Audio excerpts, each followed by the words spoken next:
that's a big thing about, like, you know, old school television. It's like you purchase this media buy of like this huge swath, and it's like 10% of those people that are seeing that commercial on TV are your actual buyers. Yeah. So it's like it's a matter of paying attention to what apps, what different things that people are engaging with, and understanding then the ad strategy behind how to leverage that platform. So I think it's really just a matter of research and understanding where consumers are going to be.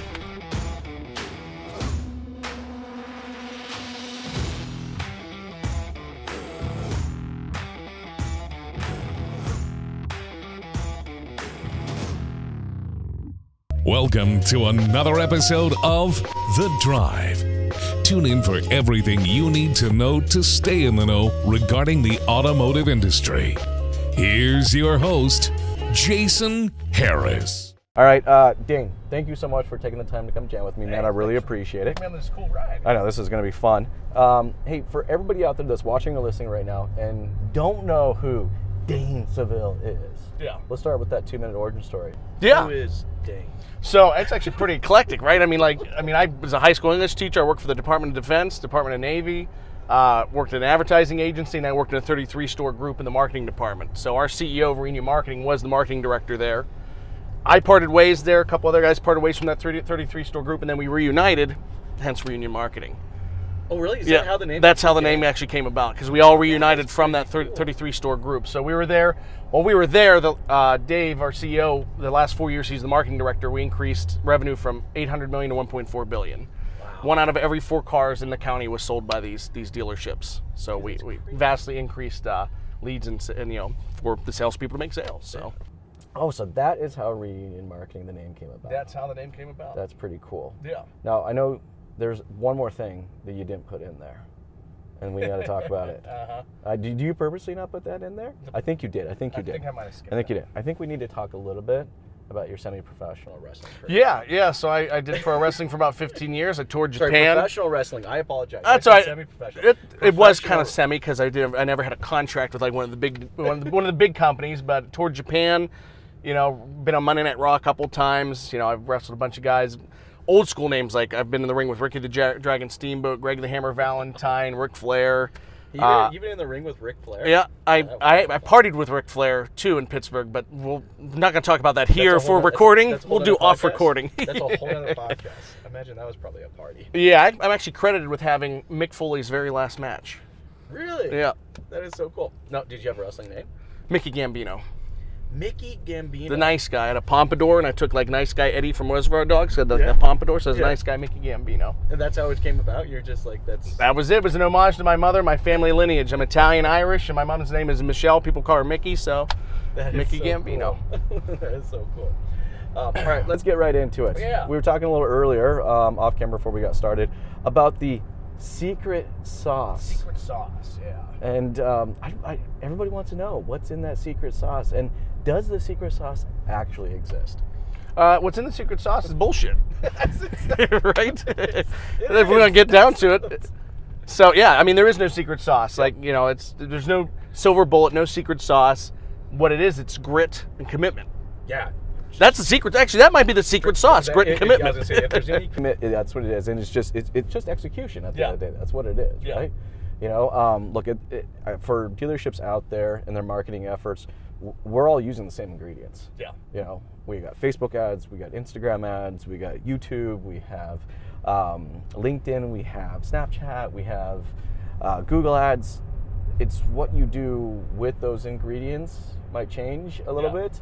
But that's not necessarily secret sauce, because those ingredients are pretty obvious. I mean, everybody has access to those ingredients. Exactly. Right? It's a matter of like innovation. How can you, how can you uniquely position yourself with using those strategies? Yeah. You know, and staying on top of it. Like whenever responsive search ads launched, like, was your company ready to go with that innovation? Exactly. So it's a matter of staying on top of things. Like you said, it's execution. It's whoever can execute the best. Like you said, we're all using the same ingredients. But you know, it's like chefs. Like you have you know your 4-star Michelin chefs, and you have your diner chefs, and you know you have your McDonald's chefs. Yes. And it's a matter of you have these ingredients, and who most masterfully puts these together, right? Exactly. Now let's talk a little bit about those ingredients, because a lot of things have changed.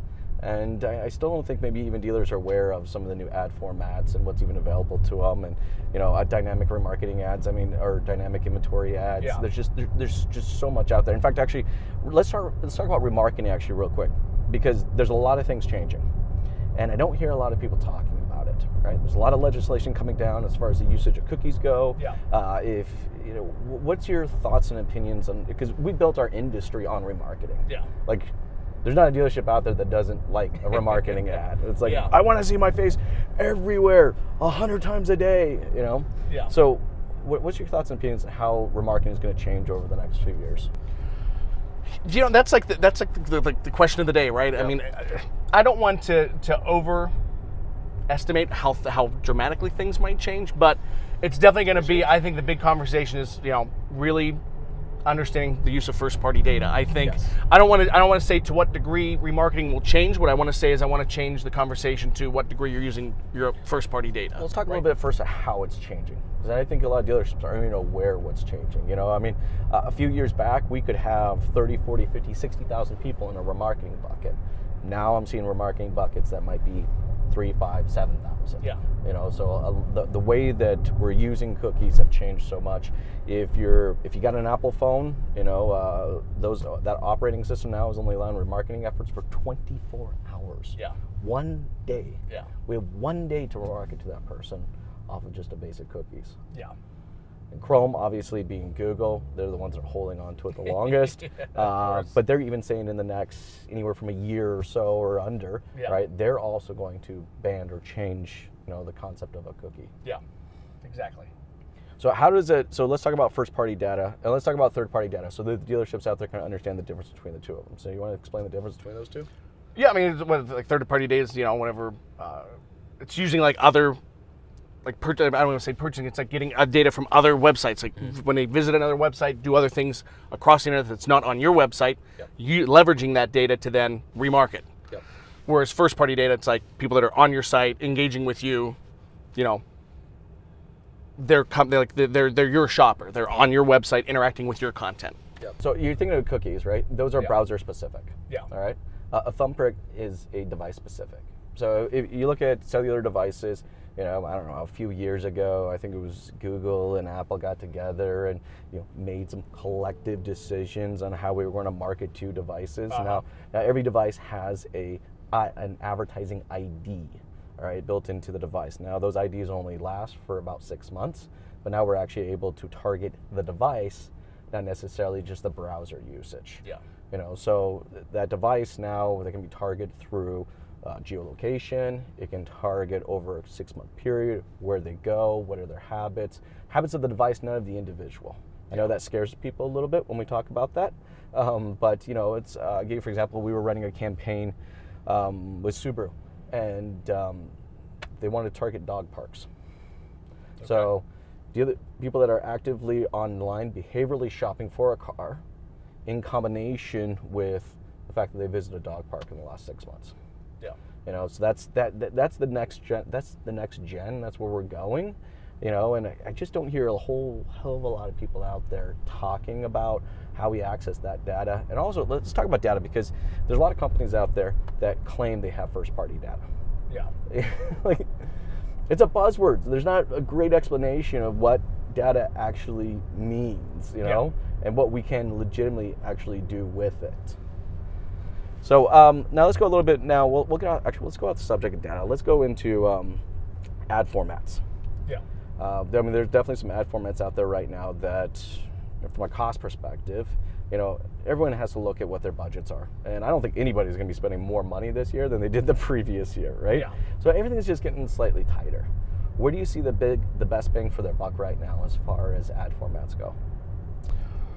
I mean, we're seeing the best bang for the buck really on like social media channels like Facebook, and then syndicating to Instagram. I mean, we're seeing like when you really employ a robust strategy, we're really seeing like the best, pound for pound, dollar for dollar return on investment in social media right now. And a lot of it is because social media is more of like a stimulus channel. You don't have to overly target, and our philosophy is it's more like ad variety, getting a robust variety of ads in front of people to do two things. One, helps with ad recall, because they're seeing a variety of different ads, and frequency is always important. Right, and then it helps battle ad fatigue. So it's like it's not the same ad hitting them all the time where they just want to mute you out.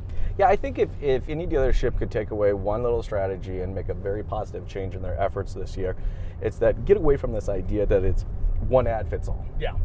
You're going to be marketing an F-150, right? Putting out a singular ad, even though you may have cut it up in multiple sizes, that's just not enough. Yeah.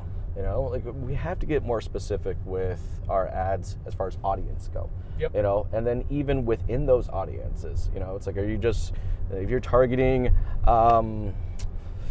older gentlemen, over the age of 55, with a higher net worth, or income, running a single piece of creative against them, probably not the best idea. Yeah, I mean, you think your truck buyer is different than your sedan buyer is different than your SUV buyer, and really, if you really get down to it, if you're talking about like Toyota, your Tacoma buyer is different than your Tundra buyer. Yes, they have different needs, different interests, different things they want, to satisfy, their interest in vehicles, and then it's like when you have, and it's funny because people are fickle creatures, right? Yep. So it's like if you have one single piece of creative, you just have this one stock image of like a white F-150. Let's go back to the F-150. Yep. Some people just don't like white cars, right? I don't. And but if you give them the options, if you tailor that message and like you use like carousel ads, where they can scroll through, it's like you're giving them options. Because even it's like trim levels. Yep. You see that price and they go, I love the F-150, but I don't want to pay X number of dollars. As they're scrolling through that carousel, they go, oh, that price point matches what I want to spend on a vehicle, right?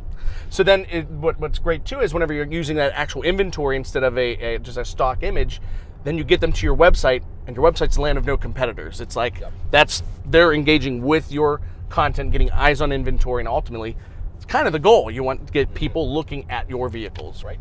100%. Another buzzword I'm kind of hearing right now that's getting tossed around a lot, and I'm not even 100% sure if it's just something made up or if it's something that actually exists. If you're ad tech, like people are now talking about what kind of ad tech are you using, and I'm like, what is that exactly? And I just only heard it recently in the last 6 months from a couple different vendors, and I'm just like, is this a new buzzword that I'm just not aware of? I've not heard. I guess what it is it's like it's distribution. It's like how are they actually distributing it? Are using technology to actually distribute the ads themselves versus just manually choosing, when it goes. I don't know. I guess it makes sense. I just thought I'd ask. To me, it's the idea of like I'm hearing, and it's synonymous sort of with that. It's like automation. Maybe it's like removing the human element, and I think that is a grave mistake. I think so too. I think it's dangerous to overly automate. Yep. There should be automation with human oversight, always. There should always be human eyes making sure that things are operating as they should. Because it's almost like a set it and forget it, right? It's like... Yeah, we're kind of getting to that point kind of in our industry where we're just kind of looking for these, these easy buttons. Yeah. And, unfortunately, when I first started in this industry, I mean, even the GMs or the GSMs that were active in their marketing efforts, they spent a lot of time thinking about their creative. They spent a lot of time thinking about how they're going to put that ad mat out into the newspaper. Now it's just like, I don't know, with maybe just digital and maybe what's being out there is people are just kind of looking to check off the proverbial box that they did it. Yeah. Not really spending the time to actually understand, how people are engaging with the ads. So let's talk about ad engagement, because I think that's another thing that people are just kind of, there's multiple levels of ad engagement. Yeah. I think we're way past the day of a click being the only form of ad engagement. Yeah. So, what do you guys do? What do you guys are measuring right now as far as ad engagement goes? Yeah, so we're looking a lot at like return visitors to the website, because like you just said, a click is just a click. But if a click and then that person returns to the website, that clearly indicates to us that there was the ad resonated, right? And then there's also other things like time on site, page depth, like how many pages they look at. Are they engaging with your website, going to different things, like how long are they spending on your site? But the primary thing was what we were looking at is return rates. And what we noticed is when we started running with our dealership partners, like that robust Facebook ad strategy I was talking about before, these dealers are seeing 4 times the re-engagement rate than dealers that aren't running this robust strategy. So it's like you're looking at, like 15%, 1 week later, 15% of those people coming back as opposed to like 4%. So, I think re-engagement is one of those key factors of determining whether or not it was just a click or whether the click was something that resonated with the user. Yeah, I mean, even like, let's use the example of the carousel real quick, because I think that's an easy one for people to kind of grasp in their heads. Okay, yeah, and there's multiple pictures I'm sliding through, but even just the sliding of the images, all right, is a measurable engagement. Yeah, exactly. You know, definitely. So it's like they don't even necessarily have to click on the ad for that engagement to take place. That's a great point. Well, I think at the end of the day, like, people are trying to figure out, like, you know, cookies are dying pretty damn quick. So it's like, how do we get on top of this? How do we thumbprint the user over multiple devices? Yeah. You know, so there's a lot of apps out there that are using those ad IDs, and you know, they're able to thumbprint the ad ID, but if the app is used in multiple products, then they're able to thumbprint the entire user's devices, all of them. Okay. Yeah. You know, so it's, I don't know, man. Right now, it's just like, I think everyone's trying to look for, like I said, no one's going to be spending more money this year. So everyone is just, in general, just looking for what, you know, how can I capitalize on, you know, that next ad space? You know, and that's why I think for us, video has become such a big part of our business. Now, honestly, I never anticipated that we were going to be doing this much video. I always knew I was going to do personally a lot of video, but it's changed. It's changed so much. I mean, when you're thinking of, if someone was to come to me, you know, 5 years ago and say, hey, Jason, I can put up a 30-second ad in front of someone who's behaviorally shopping for a product that's similar to yours or exactly yours, and it'll cost you 3 pennies. I'm like, you're fucking crazy. I'm like, that doesn't exist. All right, okay, where's the snake oil? What is going on here? Yeah. But I mean, that's literally what we're seeing right now. That's incredible. It's insane, isn't it? Insane. I mean, it's just 3 cents. Yeah. I got some actually, it's funny. I have a dealership right now. I thought there was something wrong with their dashboard. I actually had to send a ticket into Facebook because I thought there was something wrong, because it actually said 0.01. And I'm like, okay, something's up with the dashboard. Yeah. It's not correcting it. So reached out to Facebook. They go, no, that's actually correct. I said, fuck off. 1/10 of a penny is what their video views were. Yeah. I was like, what?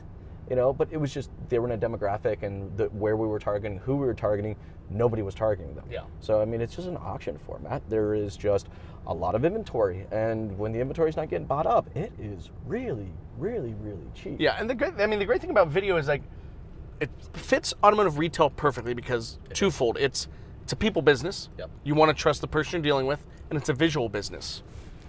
I mean, look at the interior of this vehicle, right? Well, I mean, people are visually stimulated by vehicle. I mean, that's why you think all the continually updating the aesthetics of cars, because trying to keep up with people's tastes and flavor. Well, that's also kind of how our brain operates, right? Yeah. You know, I mean, we store motion graphics or videos in a different place than we would store just stationary graphics.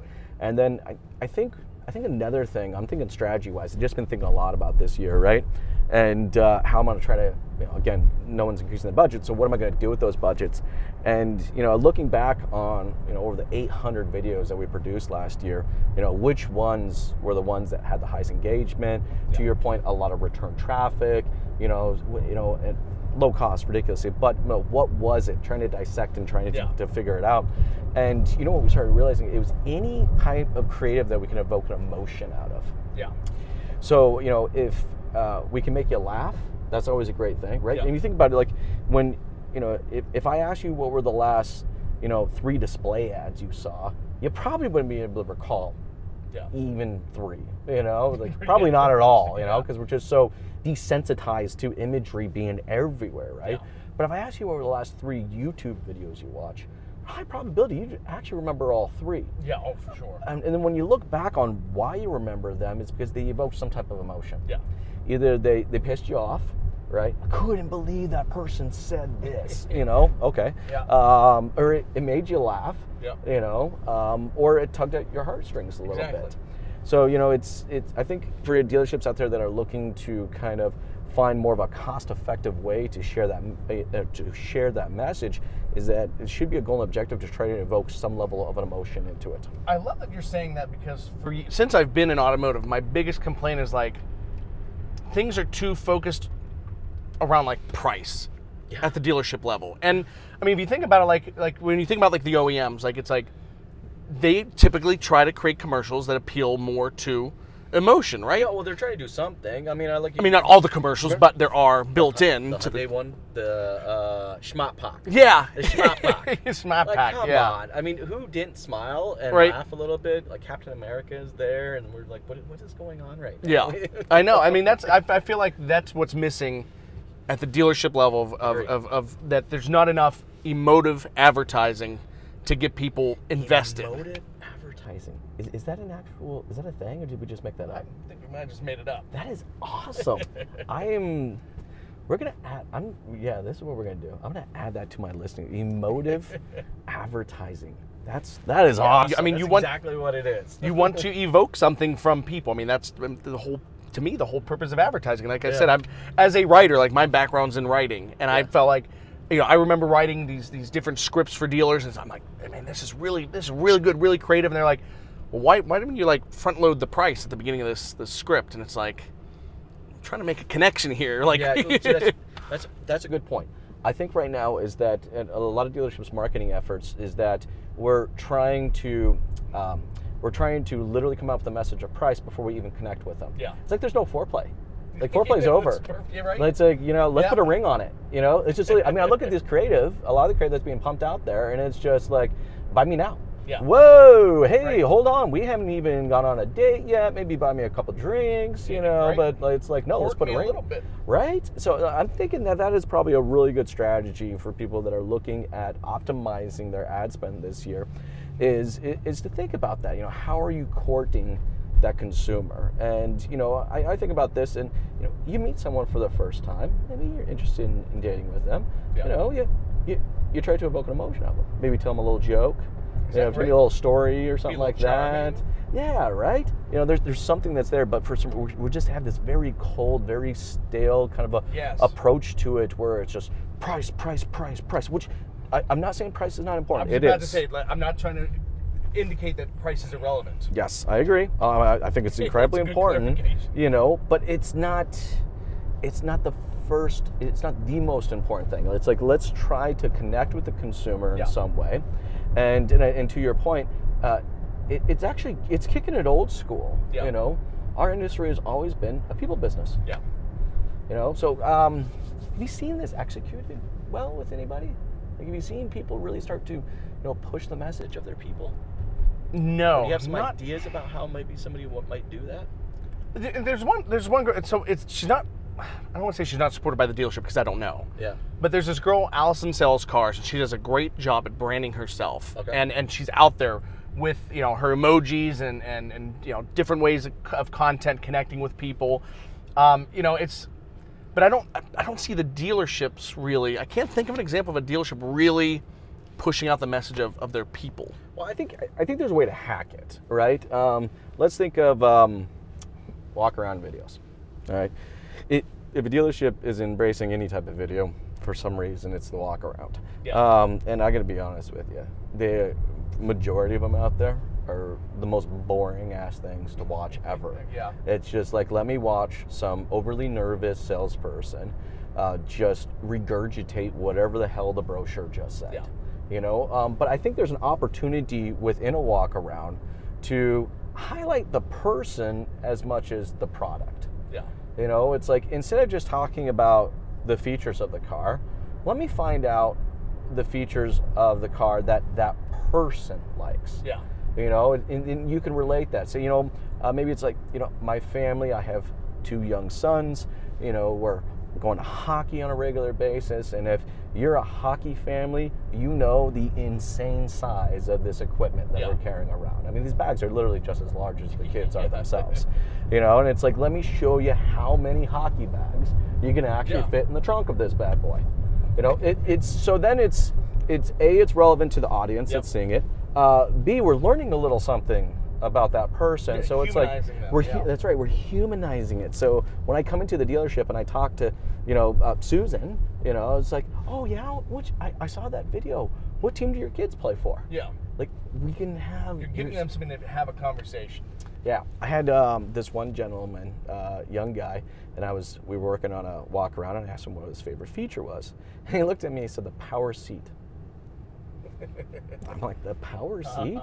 That is not a feature I would have anticipated this guy to say. I'm like, really? That's a big deal for you? But then he goes, no, but let me tell you why. I was like, okay, cool. You know, the guy's 6'2". All right. Power seats are a big deal for him.